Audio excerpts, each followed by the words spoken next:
Hi guys, I'm McGann, and welcome to another episode of There I Read It, where we are going over Harry Potter chapter by chapter. Today we are in Harry Potter and the Prisoner of Azkaban chapter 17, Cat, Rat, and Dog. Now in this chapter we are finally building towards a plot having some fulfillment and some of these mysteries being solved. So let me jump into my notes here. At the end of the last chapter, Buckbeak had just been beheaded and the kids are starting this chapter in complete shock. But Scabbers is still fighting Ron to get to freedom, and it kind of makes me wonder, how is Ron positive that this is Scabbers? I mean, if Scabbers is just some run-of-the-mill garden rat and he's no special color or anything, how do you know you didn't just find another old rat that's losing its fur? And how do you not question that when your rat, your beloved pet, wants nothing to do with you now? I know with the way that J.K. Rowling writes that this has to be Scabbers,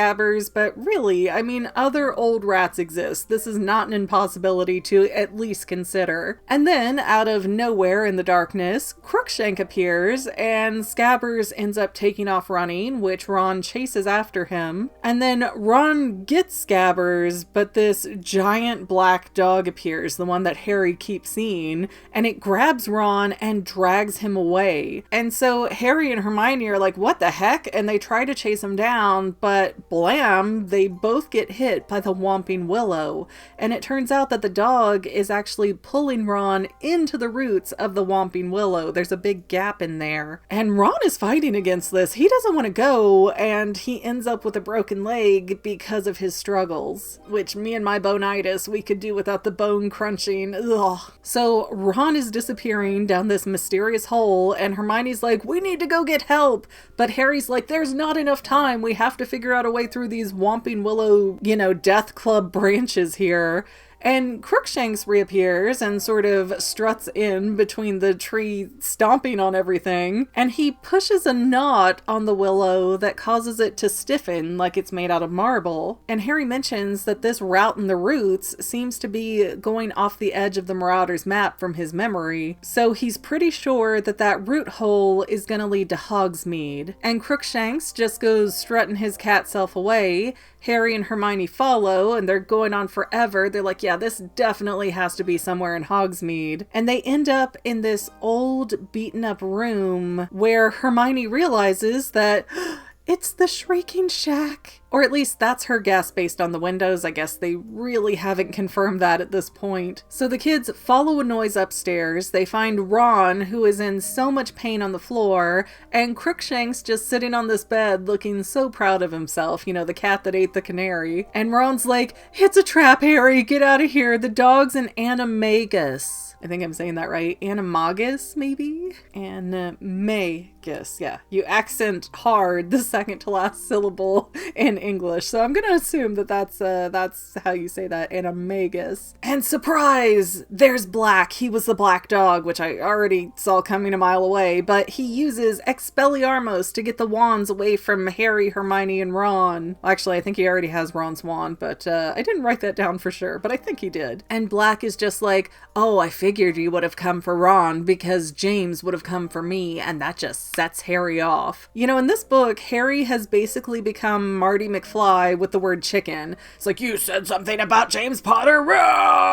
He didn't even say anything bad about James Potter. He just said James would have come for me. And Harry is marching off towards Black with the intention to kill him. Like, Harry doesn't want to stop Black. He doesn't want to, maim or disarm Black. He wants him dead, which is a very curious thing for a protagonist, somebody seen as this golden child hero, to want. But Harry doesn't have his wand, so what can he really do? Well, he took a page from Hermione and just started throwing punches! And Sirius Black is so not expecting that to happen that he can't even get his wand in the right direction before Harry's like mauling him. But then Black gets a hold of Harry, starts choking him, and Hermione rushes over and starts kicking him while Ron throws himself on top of Black's wand. Like, oh my gosh, what a heroic team effort at this point to murder this guy. Then in all the chaos, Harry almost gets his wand, but then Crookshanks comes over and sinks his claws right into Harry's arm. But Harry eventually does get his wand, and he is still intent on killing Black, and Black's like, hold up, you don't know the whole story. You'll regret it if you don't hear the whole story before you kill me. And then Crookshanks jumps up on Black's chest, and Hermione's like,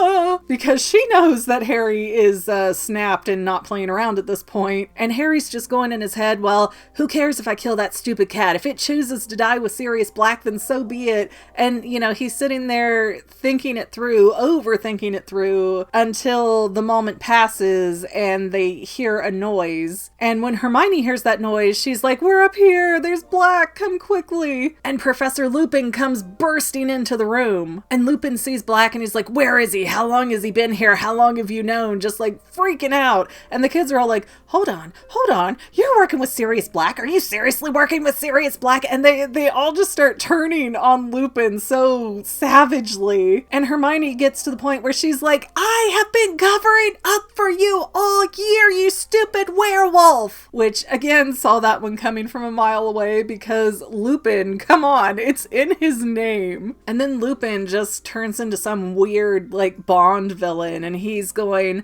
oh, well, how did you figure it out, Hermione? Was it because I'm always ill during the full moon, or because the Bogart showed a full moon when it got to me? And Hermione's like, I knew it from both, because Snape made us write that essay on werewolves, and right away I was suspicious of you. And Lupin's like, okay, well, Dumbledore already knew, and the staff already knew, so whatever.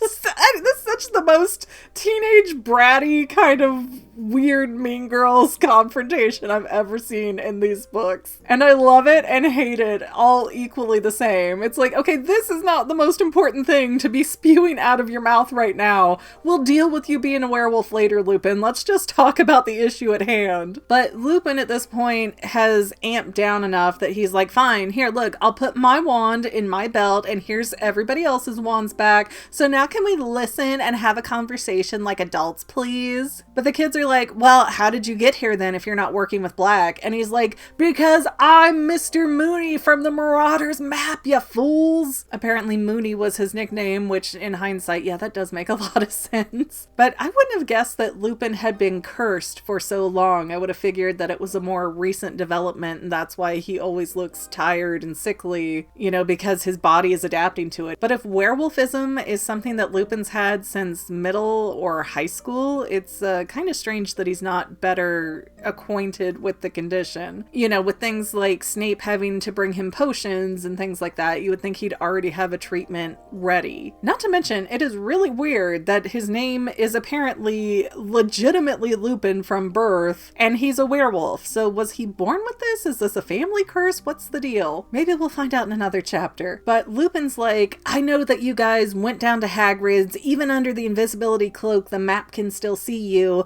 and I knew that you left Hagrid's with an extra party member. And everybody's like, what are you talking about? Lupin's like, Ron, give me your rat. And Ron's all, oh, what are you talking about? My poor baby Scabbers. And mind you, his leg has been broken this entire time.